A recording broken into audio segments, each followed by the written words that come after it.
سورہ نون کے آخر میں جو مذکور ہے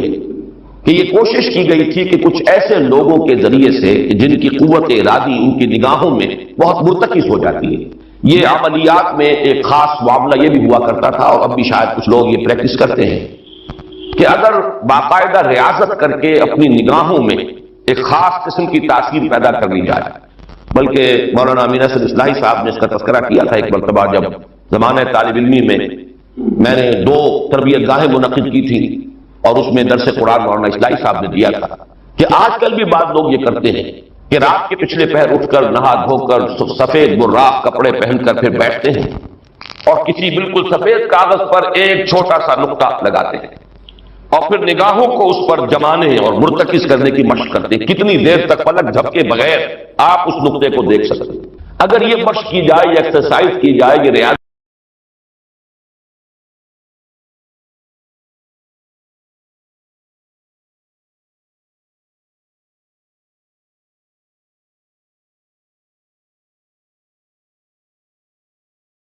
کوئی آسیب آ گیا، اور آخری آیت بھی جو ہے وہ آخری حصے میں پھر اسی کا یاد رہا وَإِنَّهُمْ لَيُزْلِقُونَكَ بِأَبْصَارِهِمْ لَمَّا سَمِعُوا الذِّكْرَ وَيَقُولُونَ إِنَّهُ لَمَجْنُونٌ وَمِنْ شَرِّ حَاسِدٍ إِذَا حَسَدَ، اور حسد کرنے والے کے حسد سے جبکہ وہ حسد کرے۔ اب حسد کے ساتھ ہی نوٹ کر لیجیے، اگرچہ یہاں تو مذکور نہیں ہے، یہ نظر کا لگ جانا، عین العین حق، بعض روایات میں آیا حضور نے فرمایا اس کے اندر اثر ہے۔ انسان کسی حاسدانہ نگاہ کے ساتھ کسی پر نگاہ ڈالتا ہے، اس میں زہر ہے، یہ نگاہیں مسموم ہیں، اس میں زہر ہے موجود، سبھی اثرات ہیں اور اس کے اثرات میں تو پڑتے ہیں۔ اور یہ جیسا کہ میں کر رہا تھا کہ جدید دور میں جادو کے لیے بھی مثلاً حضور کے بالوں کی ضرورت پڑی، اور یہ جینیٹکس کے حوالے سے اور جینز کے حوالے سے بات آج سمجھ میں آ جائے، اس لیے کہ جن ارواح خبیثہ کے ذریعے سے آپ کو کام لینا ہے، وہ جادو تو وہاں پڑا ہوا ہے اس کنویں کے اندر، وہ جو بھی تاثرات ہیں انہیں تلاش کرنا ہے، ان اثرات کو اس شخص معین کو،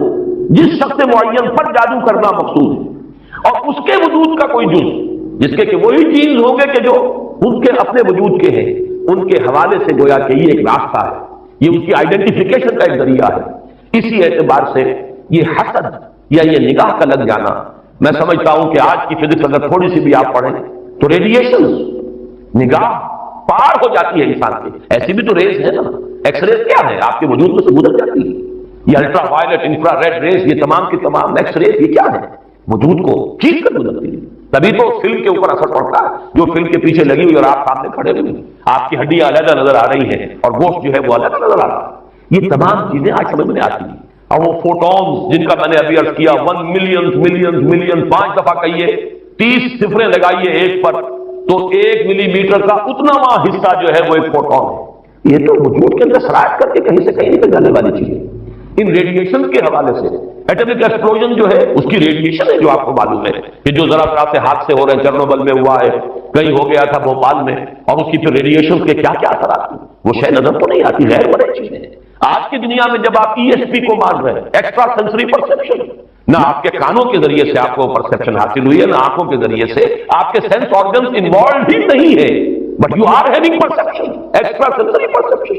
اسی طریقے سے ٹیلیپیتھی ہو رہی ہے، ایک بات آپ اپنے دل کے اندر، اپنے ذہن کے اندر جماتے ہیں، مرتکز کرتے ہیں، اور جس شخص کے ساتھ آپ چاہتے ہیں رابطہ، اس تک اس بات کو منتقل کر دیتے ہیں۔ یہ سب کچھ کیا ہے؟ اس کے بعد تو اس صوت میں بھی اگر کوئی لوگ بات کریں،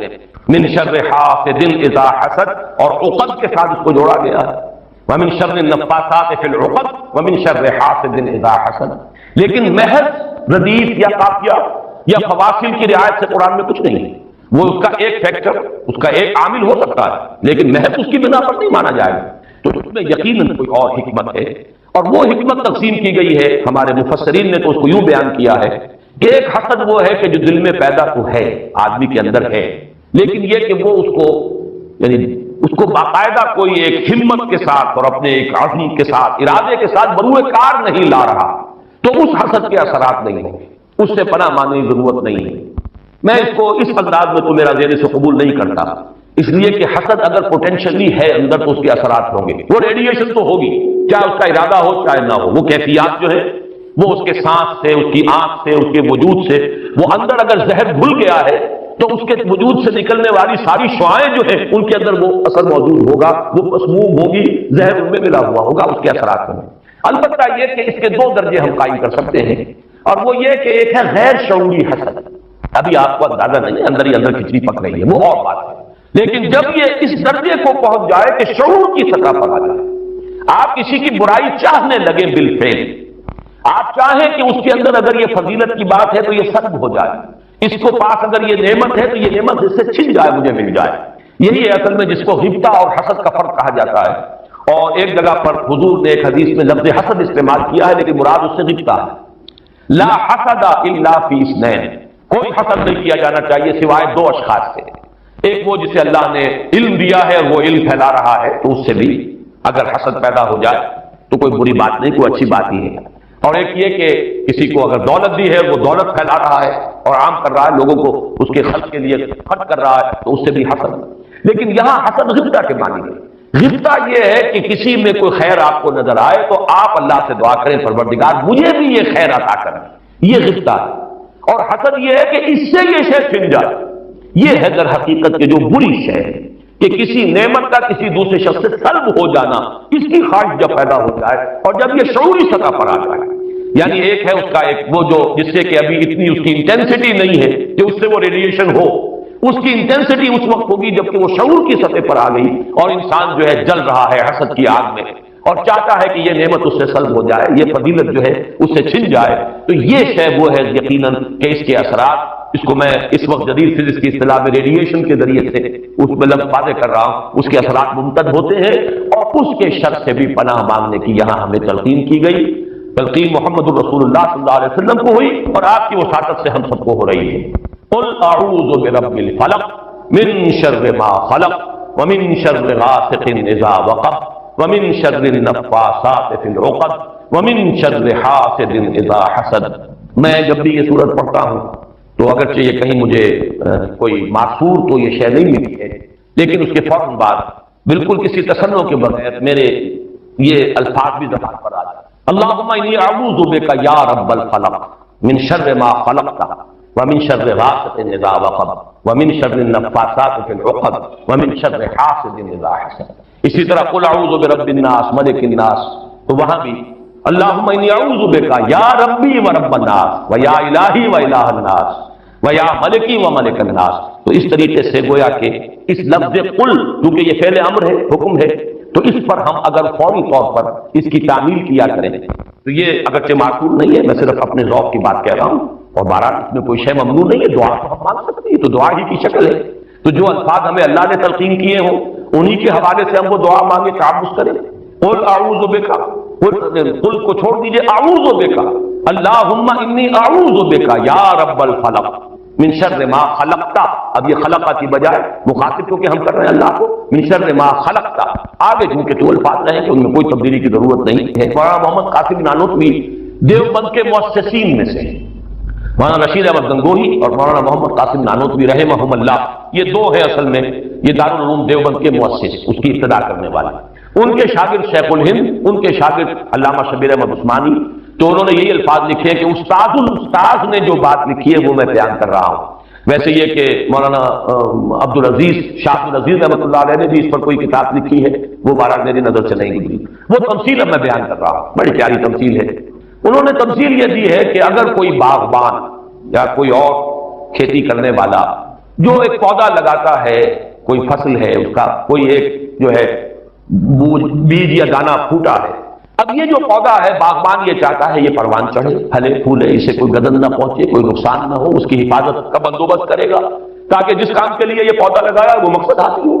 پودا تو مقصود نہیں ہے، مقصود تو اگر آم کا پودا ہے تو آم کا پھل اس سے حاصل کرنا مقصود ہے۔ تو چار قسم کی اس کے اوپر آفات آ سکتی ہیں۔ پہلی آفت مثلاً حیوانات، جو سبزی خور حیوان ہے وہ اسے کھا نہ جائے، لہذا کوئی جالا آپ اس کے گرد جالی لگاتے ہیں، کوئی باڑ لگاتے ہیں، اس سے بچاتے ہیں، اور یہ جو جانور آ کر کھائے گا، بکری پھٹتی ہے کھا جاتی ہے، تو یہ کوئی اس کی نیت آپ کو ضرر پہنچانے کی نہیں، یہ اس کی طبعی ایک خاصیت ہے، یہ تو اس کی جبلت ہے، یہ اس کی طبیعت ہے، اس کا تقاضا ہے، آپ سے کوئی دشمنی نہیں ہے اسے، بلکہ یہ کہ در حقیقت اس کی اپنی طبیعت کا ایک تقاضا ہے۔ چنانچہ وہ شعر بھی انہوں نے کوٹ کیا ہے، ایسے اقرب ناز پے کی نس اقتضائے طبیعت اشکی نس، بچھو جو ڈنک مارتا ہے تو یہ آپ سے کوئی دشمنی اس سے نہیں ہے، یہ اس کی طبیعت کا، اس کی جو بھی جبلت ہے اس کا تقاضا ہے۔ سانپ کے بارے میں بھی آپ کو معلوم ہے کہ عام طور پر اگر اس کو آپ کوئی نقصان نہ پہنچائے، پاؤں پڑتا ہے سانپ پر تو وہ ڈنک مارتا ہے اور ڈستا ہے، ورنہ عام طور پر وہ حملہ نہیں کرتا، یہ اس کے دفاع کا ایک جز ہے، اس کی خلقت کا ایک جز ہے۔ ایک خطرہ تو یہاں سے آیا، آپ نے باڑ لگا دی، آج کل جو ہے جالی لگا دی جاتی ہے لوہے کی۔ دوسرا یہ کہ اس پودے کو نشو و نما کے لیے جو چیزیں ضروری ہیں اس کی کوئی روک ہو جائے، مثلا اسے دھوپ چاہیے، کوئی ایسی چیز آڑے آ جائے کہ دھوپ کی تمازت اس تک پہنچے گا، کوئی شے ایسی شاید کہ اس کے اوپر کیے رہے، یا پانی اسے چاہیے، پانی کے سوتے خشک ہو جائے، یہ دوسری آفت ہے، پودا مرجھا جائے گا، کمڑا جائے گا، ختم ہو جائے گا۔ تیسری چیز یہ کہ اس پر کوئی پالا پڑ جائے، اوپر سے اولے پڑ جائیں، پالا پڑ گیا، یعنی اس کی جو حرارت غریزی ہے جس سے کہ اس کی یہ پورا وجود جو ہے وہ حرارت غریزی جو ہے وہ ختم ہو جائے، اس کے نتیجے میں بھی وہ پودا ختم ہو جائے۔ اور آخری شکل یہ ہے کہ کوئی دشمن ہے حاسد اور وہ آئے اسے اکھاڑ کے پھینکے آپ کو نقصان پہنچانے کی نیت سے۔ یہ چار آفات ہیں جو اس پودے کے اوپر ممکنہ طور پر وارد ہو سکتی، یہی چار ہیں۔ قل اعوذ برب الفلق من شر ما خلق، یہ وہ خلقت میں جو شر مضمر ہے، وہ اس کے خلقت کا جز ہے۔ نیش اقرب ناس پہ کی نس اقتضاء طبیعت کی نس، یہ تو اس کی طبیعت کا، خلقت کا، اس کا تقاضا ہے۔ دوسرا یہ ہے کہ وہ سورج ڈوب گیا، غروب ہو گیا، یا جیسے میں نے کہا تھا حیات معنوی یا حیات مادی کے لیے جو اسباب ضروری ہیں ان میں سے کسی کا سلسلہ منقطع ہو گیا، یہ ہے وَإِن شَرِّ غاسق إِذَا وقب۔ تیسری چیز کہ جو در حقیقت جادو کے ذریعے سے ہوتی ہے کہ اندر آپ کے کوئی ایسی شے ہو گئی جس سے آپ کے طبائع اور قوائے طبیعت جو ہے وہ کچھ شل ہو کر رہ گیا، یہ اندر سے حرارت غریزی جیسی اس پہلے پودے کی ختم ہو گئی، پالا پڑ گیا۔ جادو کا اثر یہی ہوتا ہے۔ یتخبطہ الشیطان من المس جیسے آیا ہے کہ ایسی کیفیت ہو گئی کہ جیسے ہوا پورے طور پر بجا نہیں ہے، ہوا پورے طریقے سے قائم نہیں ہے، مجتمع نہیں ہے، تو یہ کیفیت جو ہے یہ ومن شر النفاثات فی العقد ومن شر حاسد اذا حسد، جیسے دشمن نے آ کر دشمنی اور آپ کو غضب پہنچانے کے لیے، دشمنی نکالنے کے لیے پودے کو لیکن لا یعلم من بعد علم شیئا، بڑے بڑے عالم، بڑے بڑے فاضل پھر بچے بن کر رہ جاتے ہیں، دماغی صلاحیتیں معروف، قوا جو ہے مزمحل، اس کے درمیان کتنا عرصہ ہے، میکسیمم وقت جو ملتا ہے انسان کو کام کا، ایکسیپٹل ہے لوگ، لیکن ایوریج جو ہے 30 ایئرز سے زیادہ آپ کا زندگی کا جو ہے در حقیقت، جس میں آپ اپنے کسی ارادے سے، اپنے کسی پلاننگ کے تحت، اپنے خود پیش کسی نقشہ کار کے طریقے سے کوئی کام، تو کیا زندگی بس یہی ہے؟ کیا کریشن کا کلائمیکس جو ہے ذہن مانتا ہے کہ یہ پوری کائنات اس کی وسعت کا اندازہ کرے اور اس کا کلائمیکس انسان اور اس کی حقیقت یہ نہیں؟ انسان کی زندگی بہت طویل ہے، اس زندگی کے 3 حصے ہیں۔ آپ حیران ہوں گے، ذرا غور سے آج توجہ سے بات سنیے، 2 تو سب نے سنے ہیں، میں 3 کہہ رہا ہوں۔ ہماری کریشن کب ہوئی تھی؟ ازل میں، جب روحوں کی شکل میں ہمیں پیدا کر دیا گیا تھا، جن سے اللہ تعالیٰ کا وہ مکالمہ ہوا تھا، الستو بربکم قالوا بلا، میں بھی تھا، آپ بھی تھے، ہر شخص نے اللہ سے معاہدہ کیا تھا، الستو بربکم قالوا بلا، کیوں نہیں، شہیدنا، ہم گواہ ہیں، اے اللہ تو ہی ہمارا رب ہے، ہمارا مالک ہے، یہ معاہدہ کیا تھا کہ نہیں؟ ہم سب تھے۔ فرق کیا ہے؟ صرف ہماری ارواح تھی، یہ اجساد نہیں تھے، جسم نہیں تھے، ارواح تھی۔ تو کریشن تو اس وقت سے ہے۔ ایک زندگی ہماری وہ ہے جو ہم بتا آئے، ایک زندگی یہ ہے کہ ایک جسم کے ساتھ، وہ جسم جو زمین سے بن رہا ہے، پیدا ہو رہا ہے، زمین کی غذا سے پل رہا ہے، اس کے ساتھ اس روح کو شامل کر دیا گیا، یہ ہماری حیات دنیاوی ہے۔ اس کے بعد وقت آئے گا، جسم واپس چلا جائے گا جہاں سے آیا تھا، منہا خلقناکم وفیہا نعیدکم ومنہا نخرجکم تارۃ اخری، اسی میں سے ہم نے تمہیں بنایا۔